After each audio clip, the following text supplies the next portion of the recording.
പ്രിയപ്പെട്ട സഹോദരി സഹോദരങ്ങളെ, രക്ഷയുടെ മാർഗമെന്ന് പറയുന്നത് നാം സാധാരണ മനസ്സിലാക്കുന്നത്, സഭ പഠിപ്പിക്കുന്നത് ഈശോ മിശിഹായുടെ പീഡാനുഭവം, മരണ, ഉത്ഥാന രഹസ്യങ്ങളിലൂടെ മനുഷ്യൻ രക്ഷ പ്രാപിച്ചിട്ട് അതിൻ്റെ ഫലമായ പരിശുദ്ധാത്മാവിലൂടെ കൂട്ടായ്മയിലേക്ക് വരുന്ന ഒരു അനുഭവമാണ്. അവിടെയാണ് നമ്മുടെ ജീവിതത്തിൻ്റെ പൂർണ്ണമായ ദൗത്യം നിറവേറ്റപ്പെടുന്നത്.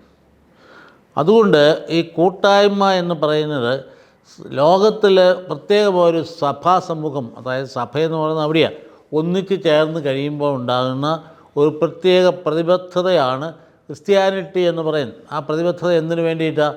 മനുഷ്യകുലത്തിന് മുഴുവൻ രക്ഷയിലേക്ക് നയിക്കാൻ വേണ്ടിയിട്ടാണ്. ആരെയും മാറ്റി നിർത്താതെ എല്ലാവരും ഉൾക്കൊണ്ടുകൊണ്ട് മുമ്പോട്ട് പോകാൻ വേണ്ടിയിട്ടാണ്.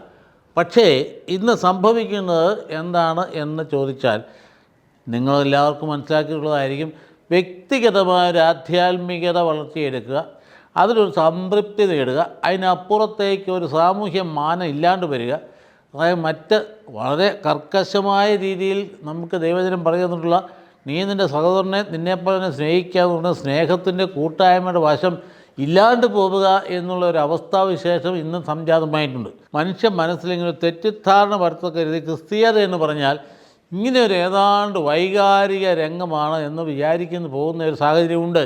അത് തിരുത്തപ്പെടേണ്ടതാണ്. ശരിയായതല്ല. ശരിയായതെന്ന് പറയുന്നത് ഇവിടെ പുളിമാവായിട്ട് ഉപ്പായിട്ട് സഭ മാറിയിട്ട് ലോകത്തിന് മുഴുവൻ മാറ്റം വരുത്തക്ക രീതിയിൽ ഇവിടെ സർവ്വ അഴിമതികളെയും സാമൂഹ്യ പ്രതിബദ്ധതയോട് കൂടി ഉണ്ടാകുന്ന സമൂഹത്തിൻ്റെ ജീവിത ശൈലികളെയൊക്കെ മാറ്റിമറിക്കുന്ന രീതിയിലുള്ള ചലനാത്മകത്വം സൃഷ്ടിക്കാൻ പറ്റുന്ന ചിന്തയാണ് ക്രിസ്തീയത എന്ന് പറയുന്നത്.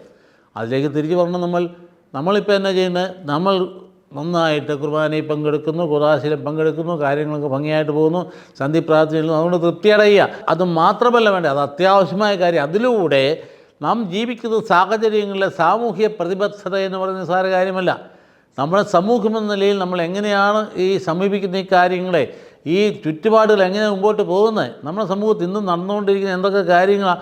അതിഭയങ്കരമായ രീതി അഴിമതി, അതിഭയങ്കരമായ രാഷ്ട്രീയ ആധിപത്യം, അതിഭയങ്കരമായ ഏകാധിപത്യ പ്രവണത, അതിനേക്കാൾ ഉപരിയായിട്ട് മനുഷ്യനുള്ള തട്ടിപ്പിൻ്റെ അഴിമതിയുടെ ഒരു ഭയങ്കരമായ ശൃംഖല. ഇതിനോടൊന്നും പ്രതികരിക്കാൻ ക്രിസ്ത്യാനിക്കിപ്പോൾ നേരെയില്ല. ക്രിസ്ത്യാനിയാണ് വാസ്തവം പ്രതികരിക്കേണ്ടത്. കാരണം ഇവൻ ജീവിച്ചിരിക്കുന്നത് ഇതിനു വേണ്ടിയിട്ടാണ്.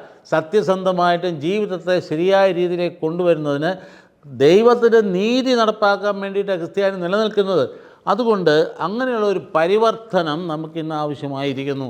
ആ പരിവർത്തന ചിന്തയുള്ള നല്ല അൽമായർ, നല്ല സഭയുടെ നല്ല മക്കൾ ധാരാളം സഭയിലുണ്ട്. അല്ല വെറുതെ പ്രാർത്ഥിച്ചിട്ട് പ്രാർത്ഥനയിലൂടെ ഒരു വികാരം സംതൃപ്തമായി സന്തോഷകരമായത് ഹല്ലേലൂയ സ്തോത്രം എന്ന് പറഞ്ഞ് അവസാനിപ്പിക്കാനുള്ളതല്ല. ഇവിടെ മാറ്റങ്ങൾ വരുത്തണമെങ്കിൽ ശരിയായ രീതിയിലുള്ള പ്രവർത്തന രീതിയിലേക്ക് കടന്നു വരണം. അങ്ങനെയുള്ള ആ നല്ല ആത്മായ സഹോദരങ്ങളെ ഒരു ഉണർത്തിയെടുക്കാനുള്ള ഒരു വലിയ സംരംഭമാണ് ഇപ്പം നടന്നുകൊണ്ടിരിക്കുന്നത്. എങ്കിൽ മാത്രമേ നമ്മുടെ ചുറ്റുപാടുകളെക്കുറിച്ച് നമുക്ക് ബോധമുണ്ടാവുകയുള്ളൂ, ശരിയായ രീതിയിൽ അതിനെ പ്രതികരിക്കാനുള്ള ശക്തി ഉണ്ടാവുകയുള്ളൂ. നാം അടിമത്തത്തിലാണോ പോകുന്നത് തിരിച്ചറിയാൻ പറ്റുകയുള്ളൂ. അല്ലെങ്കിൽ നമ്മൾ വെറുതെ മണ്ടന്മാരായിട്ട് തീരും. അതുകൊണ്ട് ഇങ്ങനെയുള്ള സാഹചര്യങ്ങളിൽ ശരിയായ ഒരു ബോധനം നൽകാൻ വേണ്ടിയുള്ള ഒരു പരിപാടിയാണ് ഇപ്പം നടപ്പാക്കിക്കൊണ്ടിരിക്കുന്ന ഇന്നത്തെ പ്രത്യേക സംവിധാനത്തിൽ.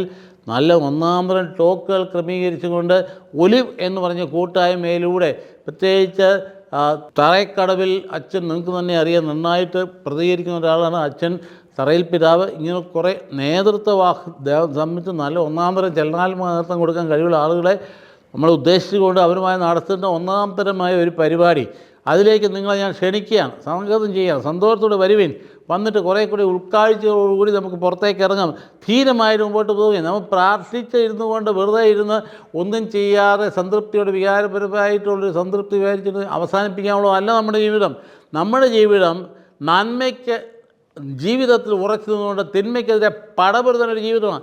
സാമൂഹിക ഒരു അനിവാര്യമായ ഒരു കാര്യമാണ്. അതുകൊണ്ട് അതിലേക്ക് തിരിച്ചു വരാൻ വേണ്ടിയിട്ടുള്ള ആഹ്വാനമാണ് നടക്കുന്നത്. അതുകൊണ്ട് ഈ ഒരു പരിപാടിയിലേക്ക് കൂടുതൽ ആളുകൾ നന്നായിട്ട് ആദർശപരമായി സഭയോട് കമ്മിറ്റ്മെൻറ്റോട് കൂടി ജീവിതം ക്രമീകരിക്കാൻ പറ്റുന്ന ആളുകളെ സ്വാഗതം ചെയ്യുന്നു. വരുവിൻ, നന്നായി നമുക്ക് ചിന്തിക്കാം, നമുക്ക് ചർച്ച ചെയ്യാം, പങ്കുവെക്കാം, എന്നിട്ട് ചില കാര്യങ്ങളെക്കുറിച്ച് തീരുമാനങ്ങൾ എടുക്കാം.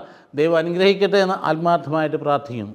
പ്രസ്തുത പ്രോഗ്രാമിന്റെ സ്ഥലവും തീയതിയും 2024 ഏപ്രിൽ 12 വെള്ളിയാഴ്ച Kudamaloor Saint Mary's major archiepiscopal തീർത്ഥാടന ദേവാലയത്തിൽ വെച്ച് നടത്തപ്പെടുന്നു.